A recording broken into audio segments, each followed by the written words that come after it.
You remember being out here? Do you remember that well? I do remember it. You know, coming from Pittsburgh, probably it's 24 degrees and gray, and you get off the bus. I remember seeing Matt Othick on a skateboard going into practice, and I said, boy, that guy has it good, you know.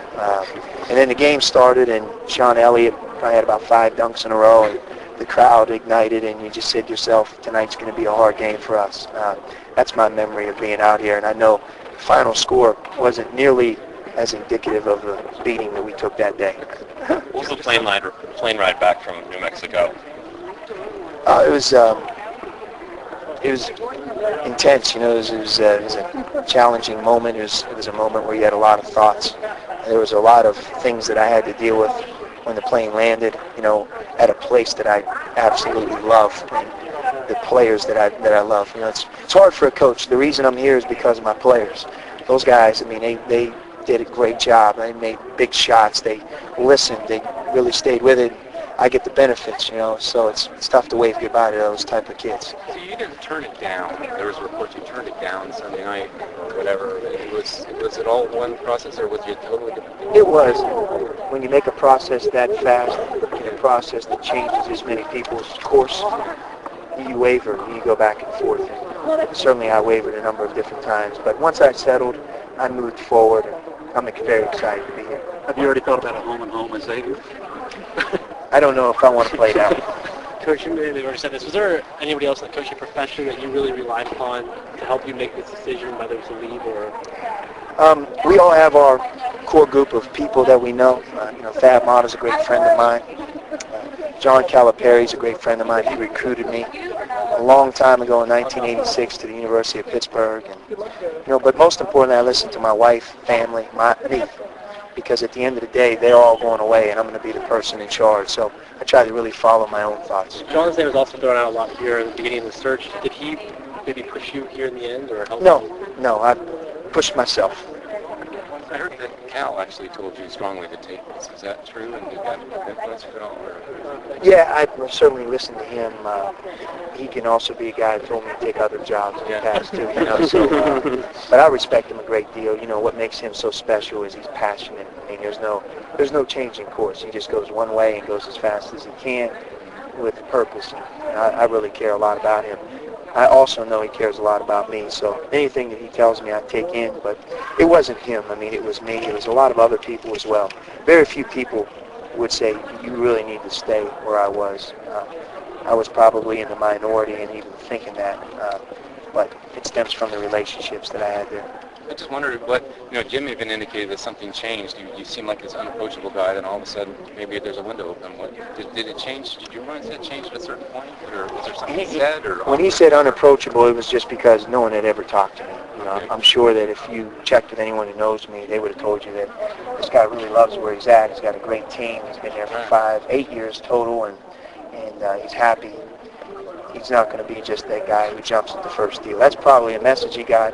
Once I was approached, though, I don't think that he would find me unapproachable. I was more than smart enough to listen.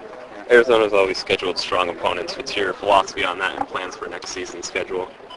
I think last year at Xavier we played, if not the 5th, 6th, you can look it up, toughest non-conference schedule in the country. I mean, next year, if I were at Xavier, the schedule that they have is Florida, LSU in the Old Spice tournament, Cincinnati at Kansas State.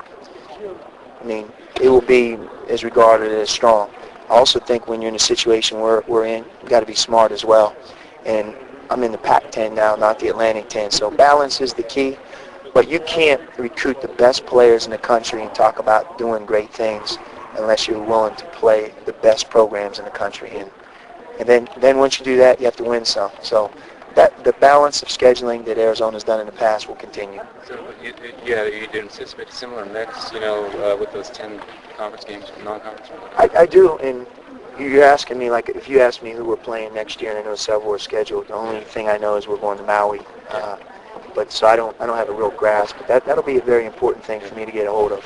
I wondered if, because there was some talk that there were maybe part of the negotiation, you were talking about guaranteed games and the number of guaranteed games. Did you want more than they were telling you could have? Or? That never came up. I think that it's been clearly stated that whatever we need to be the best we can be will be supported.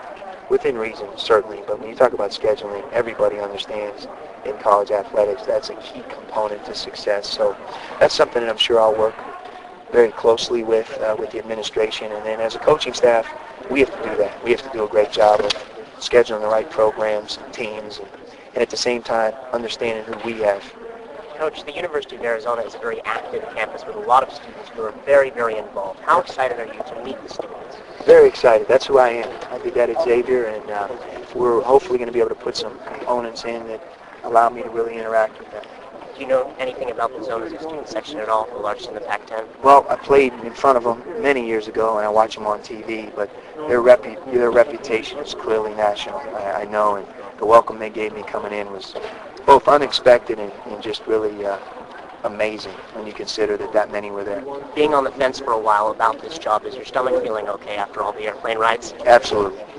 Coach, another early question. A guy named Garland Junkins on the team was basically kind of indefinitely suspended, and he said he wanted to come back. Do you have any early thoughts on what's going to happen there? I don't, it's just a matter of me assessing the whole thing. Yeah. You know, I've never had a chance to meet him. That's before I'd ever make a statement. I certainly would have to do that. And above and beyond, other than just saying hello to a couple guys prior to my press conference, I don't have a good feeling. Yeah, I figured that. Do you figure it'll take a couple weeks or maybe just a couple days to kind of get an idea of what you want to do with these guys? Yeah, and I think it'll take probably the remainder of the spring, you know, just watching them move through academically. And those guys have really been on their own in some regards. And, you know, I think it's important for them to feel like they have a support system now. You mentioned, too, your style of play a lot. Do you expect to tweak it at all if you get a different type of player, possibly? Yes. In what ways, maybe, if you say if you get, top 10 athletic, crazy guys like that, things. I mean, does that... If we get those guys, the style we have is perfect. You know, any coach has to put the ball on offense, and his players who can score and do things at the right time as best he can, and create unselfishness as best he can. Really the same thing defensively, judging, the team we had, for example, at Xavier was very, very big and deep up front. I anticipate that will not be the case here, certainly next season or maybe early on. So we have to be smart and do the best we can with how we do it. But part of having a system is you have to be flexible. It can't be just rigid, trying to put a round peg in a square hole. You have a great center. You have to be able to make sure that he's being used the right way. If you have three forwards, you have to make sure that they're used the right way. So flexibility within what we do is clearly the case. Coach, I know you've been asked about Luke Olson a couple of times already today, probably, but are you going to, at some point, you get to sit down with him or take him to lunch or do anything like that? Or? I sure hope I have that opportunity. Any new coach that doesn't meet with him is probably one that's not going to do real well. The fact that he was here today is really meaningful for me. It was great to see him, and I think that says it all about how he feels about this place. And you can see why. He spent a huge amount of his lifetime creating Arizona into what it is today, and I'm sure he's curious to see where it goes from here. Will you talk to Russ at any point? Russ Pendle, the interim guy? I did talk to Russ, and he was very gracious and gave me some terrific insight into the program, and there's nothing but positive about Arizona.